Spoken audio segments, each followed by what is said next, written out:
Do you guys remember Fortnite Mobile? Even today, I still think it's pretty crazy that the entire destructible open world of the funny Battle Royale game was able to run on an iPhone 7, even if there were a few compromises along the way. I remember waking up every day and booting up my 2017 iPad and getting on the Fortnite grind before school. Then the game got deleted. This is because Epic Games was trying to get around the 30% cut Apple takes on all App Store games. In response, Apple took the game down, with it to never return on Apple devices since. Epic Games actually took Apple to court over some practices surrounding the use of their App Store, claiming that forcing one single App Store negates competition, forcing developers to have to work with Apple, creating a monopoly. Soon after, games like Creative Destruction were quickly released to capture Fortnite Mobile's old player base. However, the early ones were removed in the years since. And without the original game, this leaves the ripoffs as the only way to get close to reliving the Fortnite Mobile experience. So that's what I'll be looking at today. Some of the awful App Store alternatives to one of the biggest video games in recent memory. The first game I'll be playing is Fight Squad Battle Royale 3D.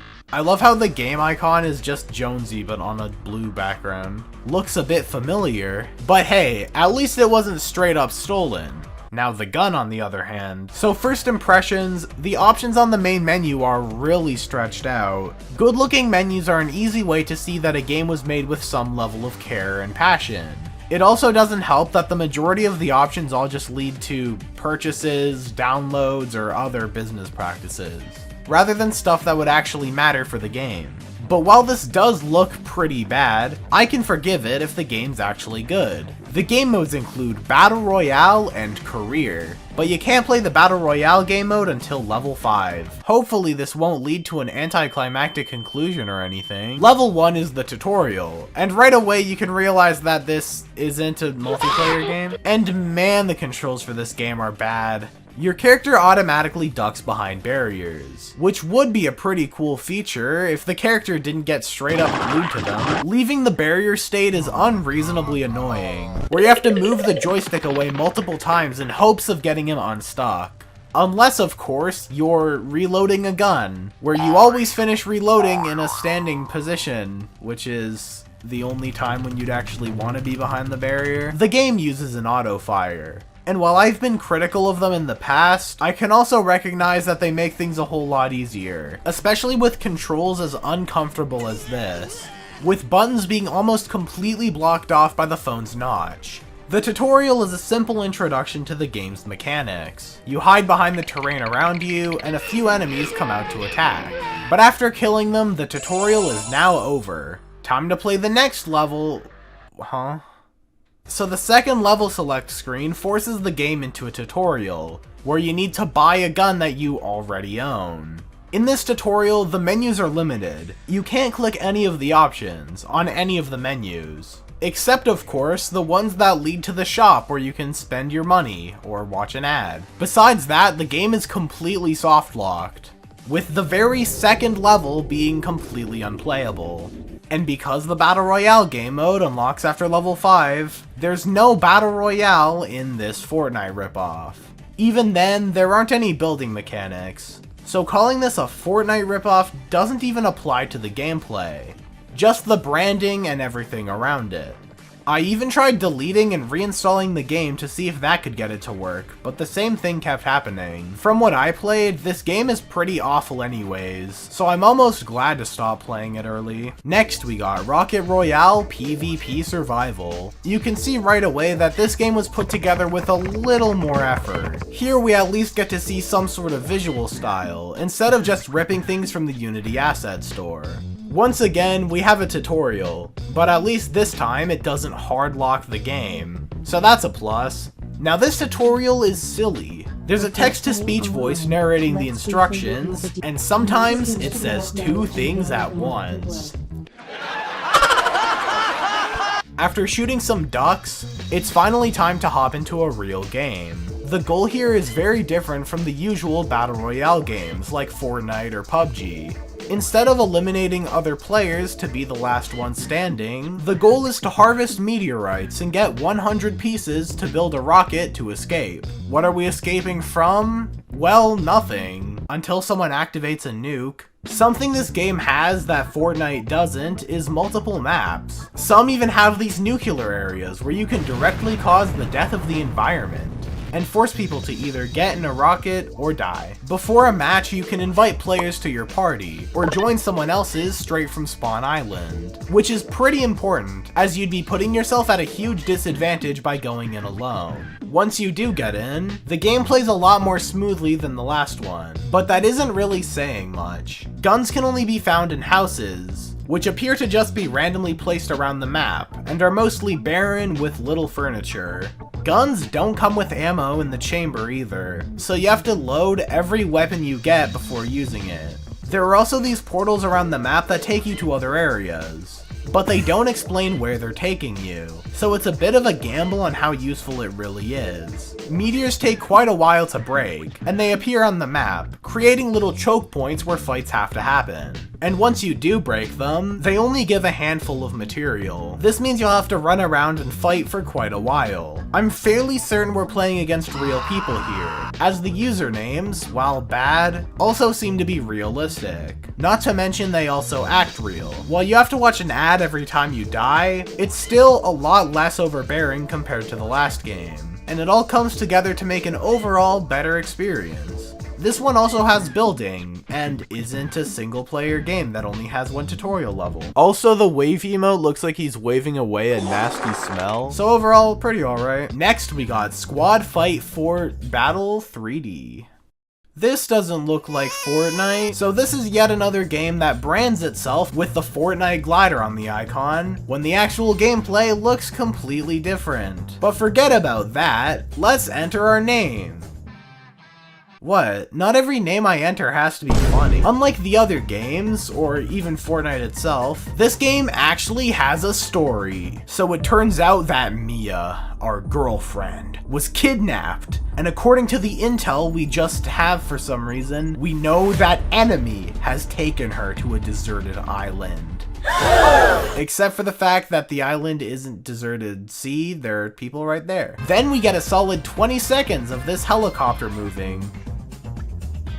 I don't think we're supposed to see those buildings there. Now it's time to land on the island. While the game doesn't even try to hide the outside of the world, we at least get to have some sort of landing sequence, which is at least something. The camera is a little messed up here, but I guess it's not that important, as this isn't even a gameplay section, as what happens here doesn't actually matter. It's just a glorified cutscene to transition into gameplay. Once we land and walk on air, we get to cut to the actual gameplay. After 2 ads, of course. So now it's time to see the actual gameplay. We gotta kill enemies' entire army of copy-pasted character assets. Unlike a battle royale game, this one chooses to abide by a level system. There is one big thing in common though. After killing an enemy, your character does a little dance. While the main gameplay loop is just killing enemies, the levels differentiate themselves by having slightly different rewards and gimmicks, like securing a supply drop and getting new guns.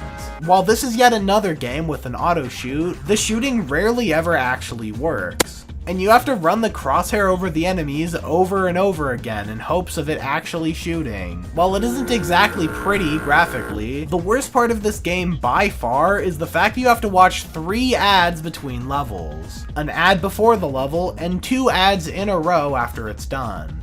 That, and also the game's not the most competently put together. You saw me landing on air earlier, but I was also able to walk through walls in one level. Maybe that's why they all take place outside. Eventually, I made it to a level that's actually pretty similar to Fortnite, where you have to be the last one standing as a purple storm closes in. Despite beating it multiple times, it seems the game's glitched out or something, as the level just kept repeating over and over again. Once again, this one isn't really a Fortnite game, but I guess if you turn off your Wi-Fi, I could see some enjoyment under the low quality. Here's Fight Survival Battle Royale. Don't get this confused with Fight Squad Battle Royale 3D, because those are 2 different games by 2 different people. So the very first thing I see is a bootleg version of the Raptor skin, That's not a good sign. The menu is this wacky merging of various stock and stolen assets. Wait, Fortnite? That's the game I was looking for! Oh. So which mode are we gonna play? Personally, I prefer Battlefield 3 cover art, so the gameplay here is very similar to the last game. Kill all the enemies in an area. And yes, it's single player. But unlike the last game, where there are slight differences between levels, the unique thing here is the layout of the levels. And while normally that would actually work, the levels are very wide open, with fairly linear progression. The enemies don't notice you until you attack them, and you can kill them from so far away that they're no longer a threat. While you're only equipped with a revolver, the gun shoots like a rifle anyways, so every weapon just feels the same. Our main character also moves a lot faster than you might expect. He's moving at running speed while his legs are barely moving. Not gonna lie, I'm getting pretty tired of city mode. Let's move to forest mode instead. Okay, so first off, this isn't a forest. The third-person camera angle is completely gone here, and we can get a great view of this 6-shot revolver impossibly shooting. The autofire is pretty bad here too, particularly from a distance, so I ended up just shooting manually and I got better results because of it. Once again, the gameplay is exactly the same as the other map, killing enemies that don't notice you and running around these massive wide open areas to get to them. There was a point where an enemy spawned in a place I wouldn't be able to reach normally, but after jumping up and across the wall, I was able to get him. Then I walked towards the last guy and went through a wall. While the game definitely looks and plays better than the last one, it really doesn't feel like it when you can just ignore what was supposed to be the physics of the game. Overall, this game has nothing to do with Fortnite. Why does it use the raptor skin holding attack when they could have taken that from literally any other game? Lastly, I'll be looking at Cute Fight Battle Royale FPS. I'm not really sure what's supposed to be cute about it, but okay. I don't even want to give this game an introduction. This is one of the worst games I've ever played for a video, and I'm not even exaggerating. After opening it, you have to wait for the game to launch, and I don't even know what engine this was made in. Right away, you can see that the graphics are worse than what you'd see on the first PlayStation. You also get access to a ton of skins, like default Roblox noob skin, Peely, Goku, Dr. Evil, Mega Man, Nogops, Darth Vader, Cool Peely, and Rage Comic. This game hurts to watch, and trust me, it's so much worse to play. Everything is just so janky. It's impossible to get used to anything because the frame rate constantly fluctuates as the animations play. Aiming your gun just zooms the screen in with no transition, which feels really disorienting. Not to mention, aiming isn't fun either because the sensitivity is not only jagged, but also not good. While there are a number of game modes, I'm not sure why it would matter when just playing the game gives me a headache. The only positive I can point to is the fact that this game is actually shockingly accurate to Fortnite. The building is here, editing is an option, the guns are similar, the gameplay loop is the same, and the camera angles are accurate too. However, it's definitely not as well put together. Loading into a game, it's normal to spawn trapped in a wall, which is actually how I won a game, as the storm came in and the last opponent couldn't do anything about it. That's really about it. This game was actually mentally draining to play. The unresponsive controls and fluctuating frame rates come together to make a player experience that just sucks. There are some good qualities here, but they're buried under so many fundamental flaws that they're impossible to appreciate. So these were some of the Fortnite ripoff games available on the App Store in 2023. I'm honestly surprised there aren't any quality Fortnite alternatives here. At least, not anymore. I guess PUBG Mobile is always an option, but for a building experience, it seems Royale is the only decent option. Even then, most mobile FPS games are garbage anyways. Play Bloons or something instead. That's all for this video. Bye!